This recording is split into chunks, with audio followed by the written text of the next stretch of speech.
One line, some people's frustration with reaching Department of Elderly Protective Services and other social services. Girardi from Stamford, hello and welcome to the show today. Hi.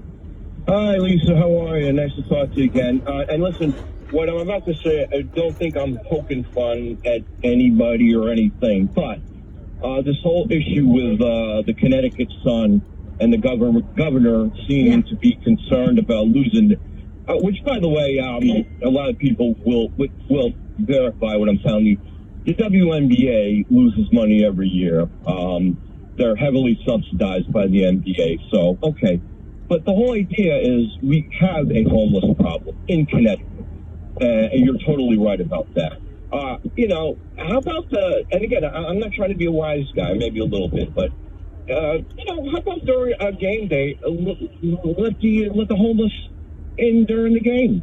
Let them, stay in the arena overnight, and maybe the next day they got to leave. I mean, I know it sounds ridiculous, but he's more concerned, it seems to me, about losing a WNBA franchise than people that don't have a bed, to sleep in tonight. I don't know. I mean, do you understand kind of where I'm Well, what's interesting about the conversation, right? If money is money, if money is fungible, if money can be used for this or it can be used for that, the real question is, what is the best use of taxpayer money? Right, Girardi? That's the big question. That's right. That's right. That's the big question. And is the best use to make us feel good and have a WNBA team, and maybe that generates a lot of good commerce in the arena where they are, and you got vendors and food providers, and maybe it does. Maybe it does. Yeah, and yeah, and I mean, I'm sure, it's a gambling facility, so it's going to bring in gamblers. But I guess my whole thing being is, like, if it was a football, the WNBA, even last year with Caitlin Clark, the phenomenon of her in her rookie year, the WNBA still lost money last year.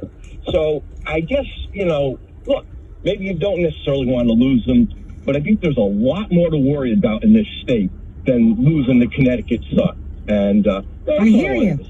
So that's great. Yeah. All right, Girardi. Yeah. So let me give you some of the facts. The NBA was projected to lose about $50 million in 2024, despite a significant increase in viewership and media attention. You're right. It still operated at a financial loss. It has never turned a profit in its 28-year history, with average annual losses around $10 million. Query why this minority member of the Celtics wants to buy. When I say minority, I mean he owns a minority interest in the Celtics. I'm not talking about his race. I have no idea what he looks like. But it says that he's willing to pay over $300 million for the Sun. Why would a team be worth that much if it's projected to lose? I don't know. Girardi, you tell me. Are you still on? I don't know. I don't know the answer.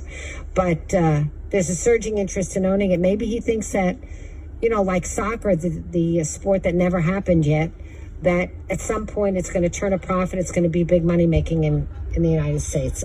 But I think Girardi raises the bigger question, right? So the non-sexy use of taxpayer money is to build more supportive housing. What is supportive housing? I'll tell you what it is.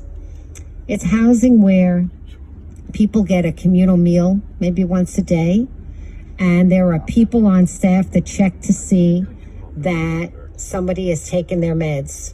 And then it's largely, and they have support groups. It's not a prison. You're not locked up or locked in.